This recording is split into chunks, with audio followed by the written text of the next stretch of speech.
I wanted to open today with a passage, and that's Jeremiah 17:9. It says, the human heart is the most deceitful of all things and desperately wicked. Who really knows how bad it is? So as we look at this passage, I wanted to look at that word deceitfully. Because I think it's important for us to understand that word and what does it really mean. Because, I looked it up and it's interesting. The Greek word that is used for deceitful is a derivative of the Greek word for heel, the Hebrew, sorry, not Greek, Hebrew. It's the derivative of the Hebrew word for heel, as in like the heel of your foot. And the idea behind that is, how, I don't know if you've ever done this, but I am known for this. For some reason, I tend to find ways to trip upstairs. Not going downstairs, I trip going upstairs. And not only that, we actually took our family on a trip to Solvang, and I had gotten these brand new running shoes, and so I wanted to break them in. I just want to tell you, breaking running shoes in on a long walk is just not the way to do it. So my feet were hurting that night. But the weird thing is, these shoes have like a lot of cushion on the bottom, and I just wasn't used to the cushion yet. So I kept tripping like the whole day. I trip up curves, I trip down curves, I trip on this. And my family's like, bro, just pick up your feet, kind of thing. But that's the idea of this word deceitful, is that we have a tendency, without realizing it, to kind of trip up ourselves. And so that's the idea of deceitful. And then it says desperately wicked.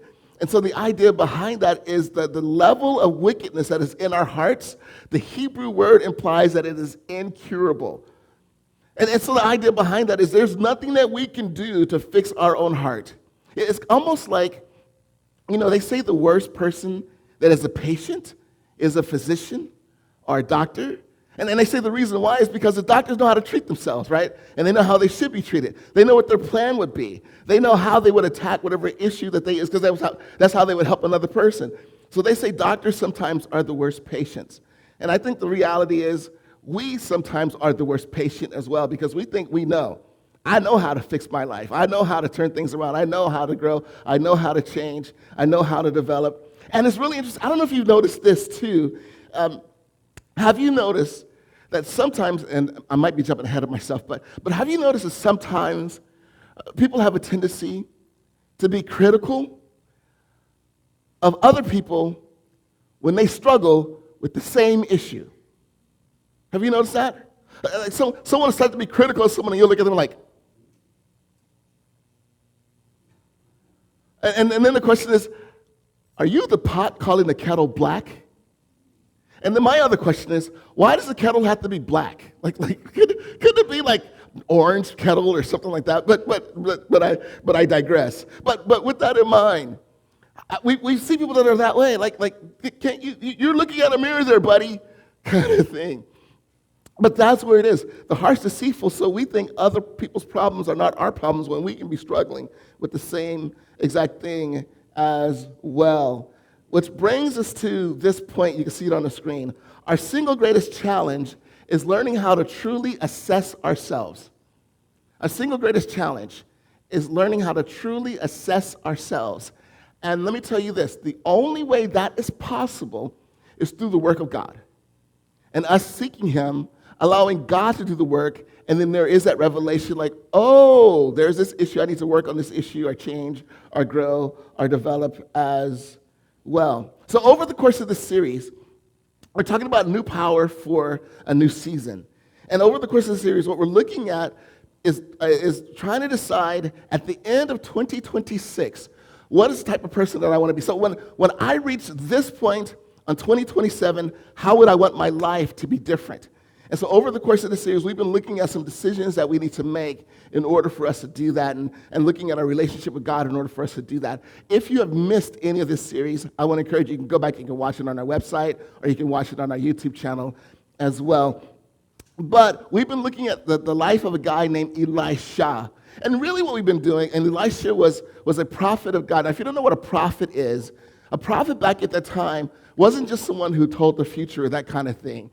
It was a person who was a spokesperson for God. So God would speak to them, and then they would speak to the people. That's kind of what the prophet's role is. The unique thing about Elisha is there was an outpouring of the ability to be able to do miracles in his life as well. And so we're going to look at just an encounter that someone has with Elisha that I think is really powerful. And I think one of the reasons why is that this can be someone that if we allow ourselves to do so, that we really can relate to, that we can go back and we can begin to look at what the issue is. Because here's the title of the sermon today. It's simply this: When I'm the Problem. When I'm the problem. So what we're going to do today is we're going to look at how do we get in our own ways. We're going to look at the life of a guy who possibly could have done that. And maybe there's some things that we can learn from his life as well. So we'll go ahead and dive right in. In 2 Kings chapter 5, verse 1, it says, the king of Aram had a great admiration for Naaman, the commander of his army, because through him the Lord had given Aram great victories. But though Naaman was a mighty warrior, he suffered from leprosy. So here's the thing that is important for us to understand. So here's this guy, successful in what he does, but he has this one issue, this one ailment in his life. And here's the reality. I think this is important for us to understand. I think for many of us, we have that one thing. Not many of us. We all do. We all have that one thing that trips us up, that one thing that causes us to wrestle. The one thing, it could be a mindset, it could be a habit, maybe an addiction. It could be just the way we react to things. But every single one of us, we have that one thing. And this one thing really can hinder our growth, our development. It really can hinder our ability to be able to move forward in our lives as well. And so we see that. Naaman has this one thing. But the interesting thing about this is as we begin to dig into his life, we will begin to recognize that Naaman's one thing actually wasn't his physiology. There was something else that I really believe was his one thing. And this one thing could have hindered him from being able to experience an incredible work of God in his life as well. And I think it's something that we can struggle with too. But just imagine this. What if you had all the tools of success in your hands, but still could not help yourself? I mean, just imagine that. All the tools in your hand, but you still could not help yourself. And this is important, I think, for us too, is we do have all the tools in our hand because we have Jesus. And Jesus gives the ability to be able to see change happen in our lives. But the question is, will we allow him the freedom to be able to do that work? Or will our one thing, whatever that one thing is, will it get in the way and hinder us from being able to achieve the development that we desire to have in our lives as well? So basically what would happen with Aram is Aram would go into Israel, they would do raids and that kind of thing, and they would take like goods and people and stuff like that back to Aram. And so Naaman's wife actually got a servant that was from Israel. So it was a servant girl from Israel. And so, of course, she recognizes that Naaman has this issue, this leprosy. And she actually goes to Naaman's wife and she says, I wished that my master would go into Israel and see there's a prophet. There's a prophet there that can heal him. So she goes, she tells Naaman about it. And of course, Naaman has this issue. Because think about this too. This is really important. Because he has leprosy. So eventually, let me take this back. Naaman is a great what? He's a great warrior. Right? So as a warrior, you need to be able to yield your weapons as a warrior. Your shield, your sword, whatever it is, your spear, whatever it might be. Well, he has leprosy. Eventually what happens with leprosy is it begins to attack your digits. So eventually what happens with people with leprosy is sometimes like parts of their bodies will start falling off.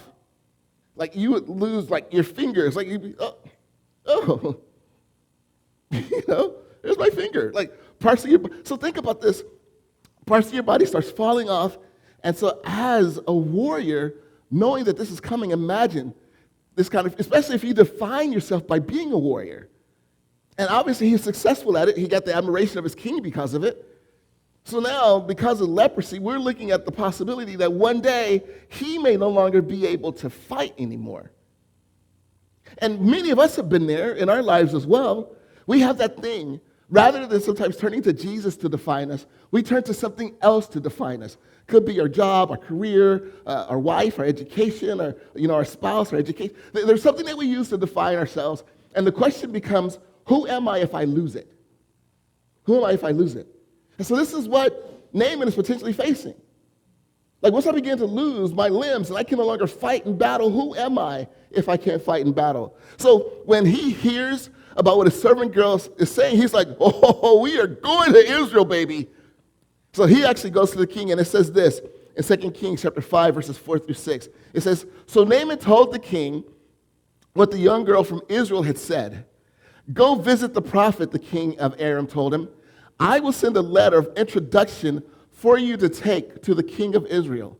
So Naaman started out carrying as gifts 750 pounds of silver, 150 pounds of gold, and 10 sets of clothing. The letter to the king of Israel said, with this letter I present my servant Naaman. I want you to heal him of his leprosy. Not, hey, would you do me a favor? Hey, could you check this out? So this is an expectation from the king that when Naaman comes back, he's going to be healed. He's going to be healed. So there are several responses out of that, but here's the first one. Naaman relied on two things to bring about his healing: his money and his authority. So by carrying like the letter from the king, it's like telling the king of Israel, like, hey, this is going to happen. So Naaman carried money and authority.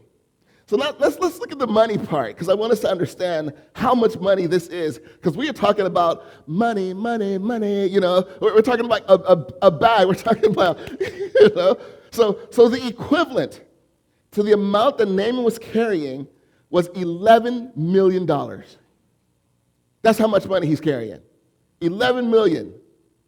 Which made me think, I want to be a warrior. Right? But 11 million. And then also it says that he was bringing 10 sets of clothing. Now, back in biblical times, you were lucky if you had one set of clothing. And so what you would do is every day you would go and you'd wash it and that kind of thing. And kind of think about it today, right? Today, many times we can look at someone and the way that they're dressed, and we could tell if they have money or not, correct?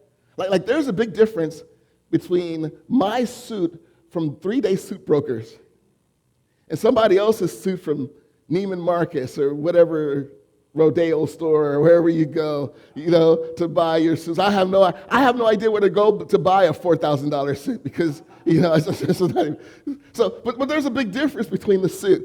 And even if I wore my suit every day, there is still a big difference between my suit and the guy that's wearing you could tell by the tailoring, you could tell by the cut, you could tell by the kind of fabric, you could tell, like, obviously this person's wealthy and I'm not, kind of thing. So back then, if you had more than one set of clothing, you were considered wealthy. So he has money, he has clothing. In other words, let me make you an offer you can't refuse. Okay, so that's one. And then also he has the authority of the king. So he walks in, and I'm sure he's like, I got this letter from the king of Aram. And so he gives it to the king of Israel. And the scriptures say that the king of Israel freaked out. Because he knew. He knew, I can't control what God does. If God will heal this guy or not. And if God chooses not to heal this guy, then basically based on this letter, I already know. Here's what it's saying. Heal my guy. We going down, baby. We're going to war. Like there's going to be something. We're going to get it on. We're going to get it on. So there was that. So the king of Israel is freaking out. And Elisha's like, chill, man. Just relax. And just go ahead and send Naaman to me. So now imagine, you're Naaman. You got money and authority. You got money and authority. So you expect something to go down in your favor. And I want to tell you, what Naaman does is sometimes the same things that we do. Is sometimes we apply earthly solutions to heavenly problems. And so we expect God to work according to our earthly issues, but again, earthly solutions don't move heaven. So now I guess the question becomes then, do I really trust and depend upon what God's going to do? But again, Naaman, I got money, I got authority, I got the word of the king, and so I'm going to go to Elisha, and here's what happens, and I love this. It says in 2 Kings chapter 5, verses 9 through 12, it says, so Naaman went with his horses and chariots and waited at the door of Elisha's house. But Elisha sent a messenger out to him with the message, go and wash yourself 7 times in the Jordan River. Then your skin will be restored and you will be healed of your leprosy. It says, but Naaman became angry and stalked away. I thought he would certainly come out to meet me, because why? I got money and authority. I'm the man. That's how a black would say, I'm the man, I'm the man, I'm the man, right? I'm the man. Sorry for the pitch issues there. Gabe's like, oh my gosh, Kent, that's great. That's fantastic. All right. But, with this, so wait, he doesn't come out to me. So it goes on, and it says, I thought he would certainly come out to meet me, he said. I expected him to wave his hand over the leprosy and call on the name of the Lord his God and heal me. Aren't the rivers of Damascus, the Abana and the Pharpar better than any other rivers in Israel? Why shouldn't I wash in them and be healed? So Naaman turned and went away in a rage. In a rage.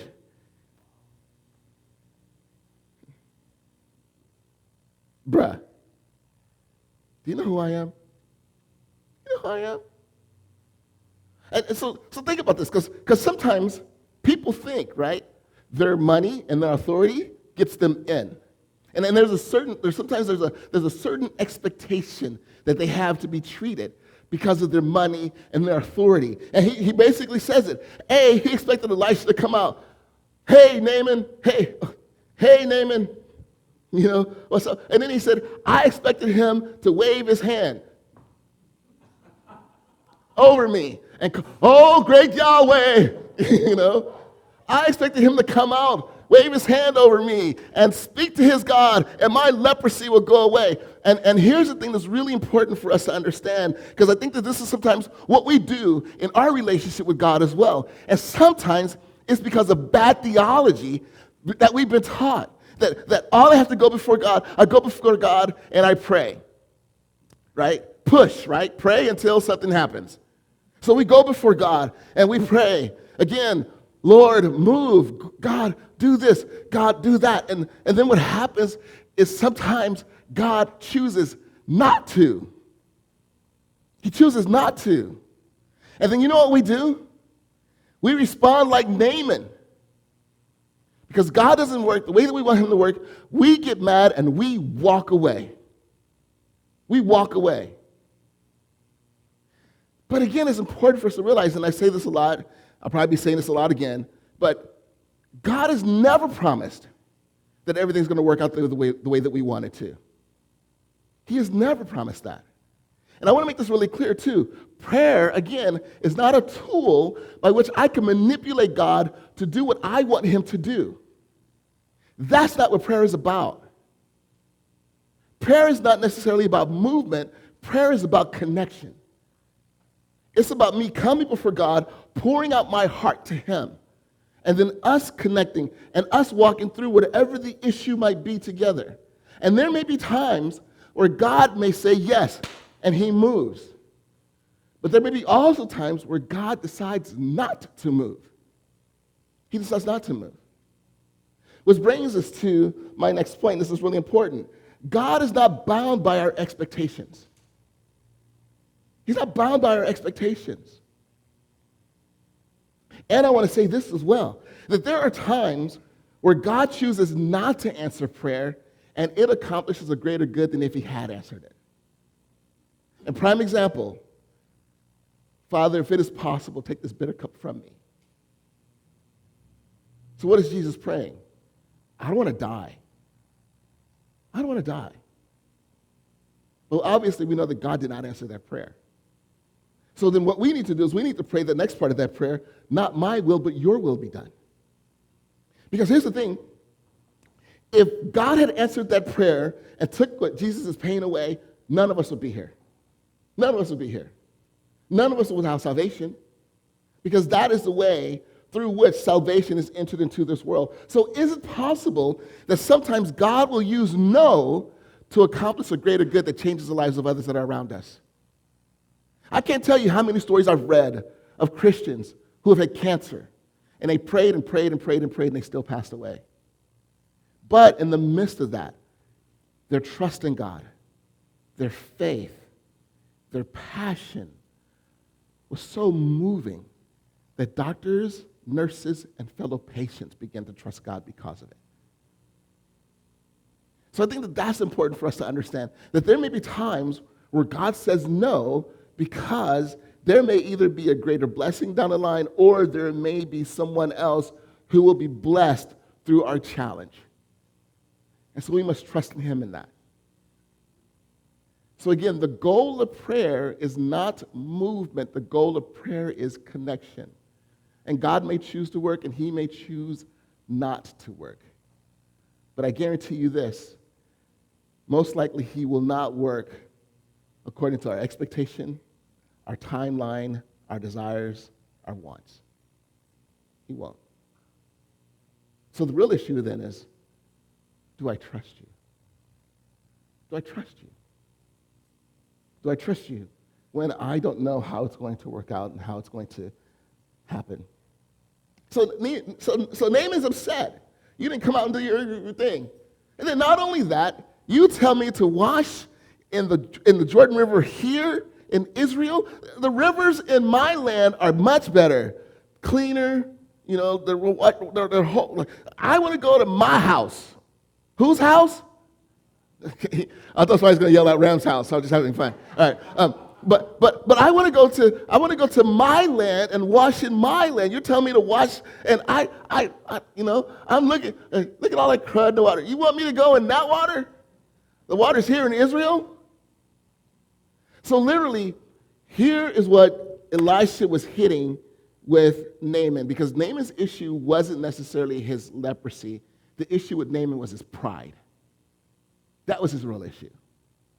And I will tell you this, that there are times in 2026 where here's what's going to happen is your pride or your struggle or your one thing is going to come face to face with the way that you need God to work. And you're going to have to decide, am I going to trust him or am I going to hold on to my one thing? You're going to have to decide that.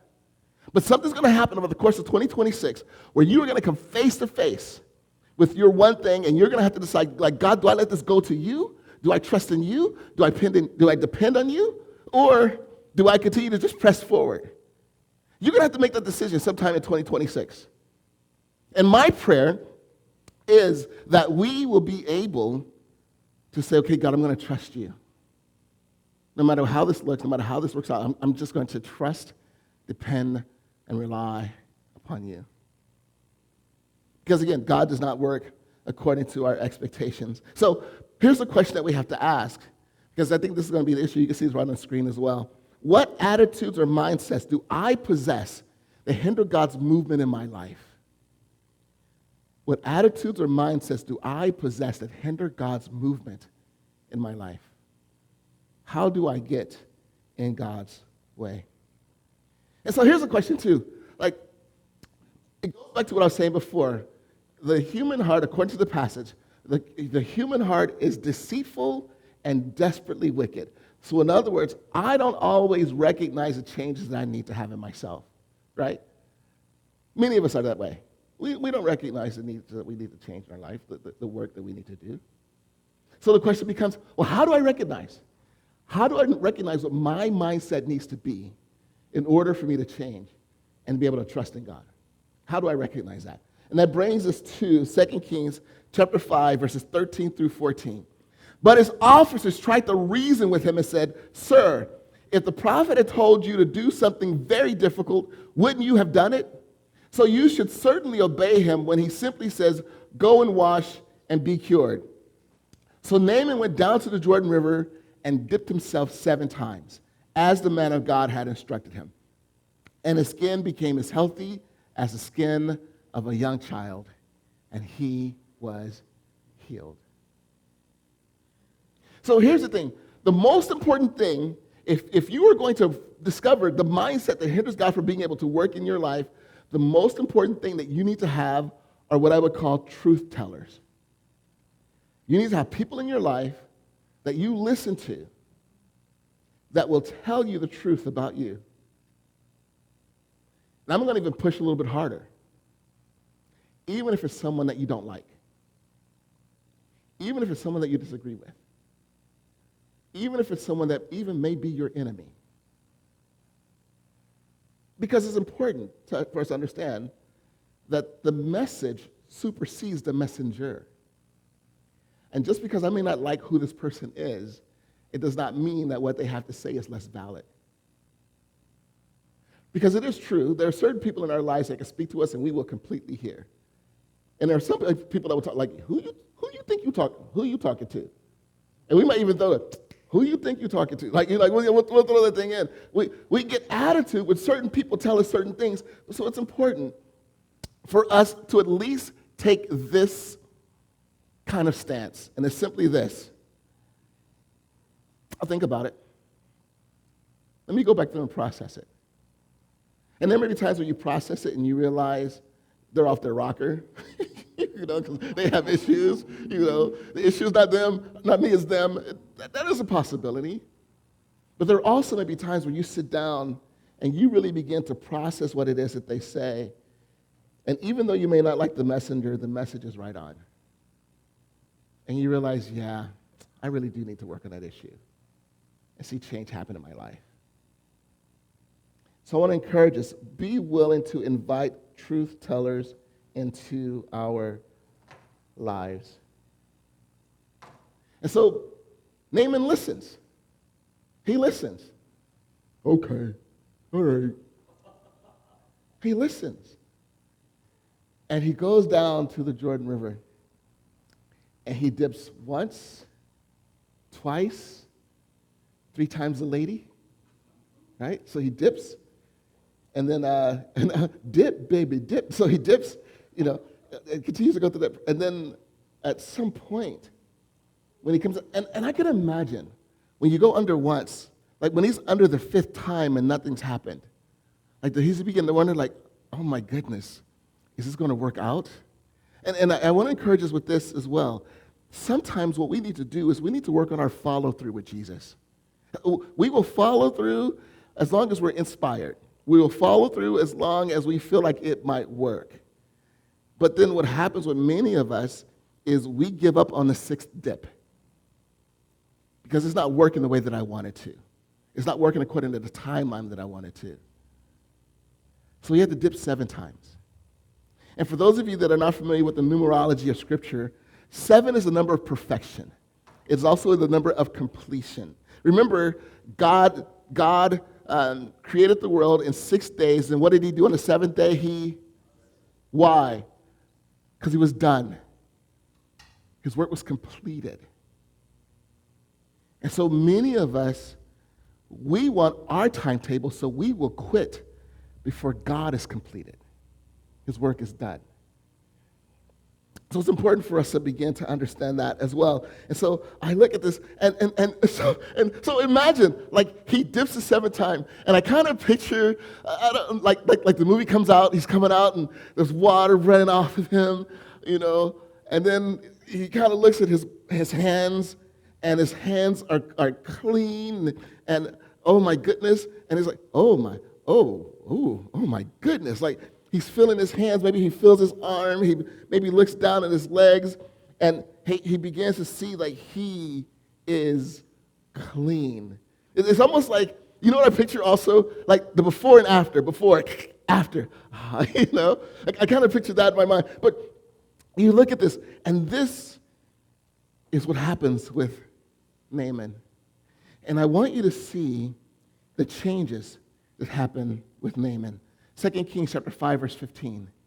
Then Naaman and his entire party went back to the man of God. They stood before him, and Naaman said, "Now I know that there is no God in all the world except in Israel. So please accept a gift from your servant." Now I know. Now I know. So I want to encourage you, continue to press through and persevere. Because maybe once you come up after the seventh time and you are able to see God work, maybe you have that confidence in him. And let me say this. Maybe when you come up on the seventh time, you realize it's not a change in you, but maybe it's a change in the people around you. Or maybe it is a change in you, but not a change in your circumstance, a change in your attitude, a change in your thought process, a change in your interaction. And people will look at you and go, "Hey, there's something different about you." And you can say, "I dipped in the Jordan 7 times. No, But you can say, "I trusted God. I trusted him. And he began to have this work through in my life." So, yes, breakthrough can happen. Miracles can happen. And we do need to believe God for the miracles. But again, sometimes the miracle is not an outward expression of his work. Sometimes the miracle is the inner change in us. That I have changed. My circumstances may not have changed. My problems may not have changed. But I have changed. And sometimes that's a miracle in and of itself. So let's celebrate God for that. Celebrate God, not just for the work that he does around you, but for the work that he does in you. And as a result of that, we began to see God work in incredible and miraculous ways. Now, here's the thing that's really interesting, is Naaman goes back, and he brings his gold and silver and his 10 things of clothing, and he goes to Elisha, and he's like, "Take these gifts. Take these gifts." And this time, he's not saying, "Take these gifts because you owe me to do it." He's saying, "Take these gifts because I am so grateful for God and for the work that he's done." And the interesting thing is Elisha goes, "No thanks." No thanks. Because I think what Elisha's done, what Elisha has just communicated to him from that is, I'm not in this for the money. I'm in this for the glory of God. And your money will not bring me fulfillment. He does. So this moment is really powerful for Naaman as well, because for the first time he sees that money isn't the end all and be all. And he sees the example of someone who's not dependent. So imagine what that message must have communicated to him about finances and everything as well. So as we look at Naaman, I pray that today will be a day for us to begin to find breakthrough in our lives. That today will be the day that we begin to recognize, God does not move according to my expectations. That we'll recognize that, God, I need to trust you, whether things work out or not, that you're in control. And if you're not working around me, that, God, I'm trusting that you're working in me and moving in me and developing in me. I'm trusting you for that. I'm also allowing, based on what we've learned today, I'm allowing truth tellers to come into my life. And I'm going to really hear the message that people say to me about the ways that I can improve and grow and develop. Again, even if I may not like the messenger, I'm still going to take a moment and listen and hear and at least consider what it is that you have to say, because it could be a ground-changing moment or life-changing moment. So as we look at all these elements, these are things. So again, here at Encounter, one of the goals that we have is to be able to love the way that God loves. That's the driving core value of our church. And of course, Jesus said, love God, love others, love yourself. And so what we do is every week we're looking at that. And we end a message by looking at 3 commitments. And these commitments are just suggestions. But these are suggestions of commitments that we can make based upon today. Now, if you've been inspired to make your own commitment, please follow through and pursue those as well. But here are just 3 suggestions of ones we could take from the message. Loving up and being able to love God. I will figure out how I put God in a box. and ask him for his help to change it. How do I put God in a box? Because I minimize God's work according to my expectations. I will look at that. Love out. I will invite truth tellers into my life. I will invite truth tellers into my life. And then love in. I will be honest about my one thing. And sometimes the most important person for you to be honest with is the one that you look at in the mirror. I'll be honest about my one thing, my struggle, my wrestle. So again, that you can begin to see God move and heal in your life as well. So I think it's key as we look at, these aspects about God, again, what is it that you desire to do? And how is it that you desire to work? And also, God, what do I have that gets in the way of you being able to work? And how can I step outside of that? Jesus, I thank you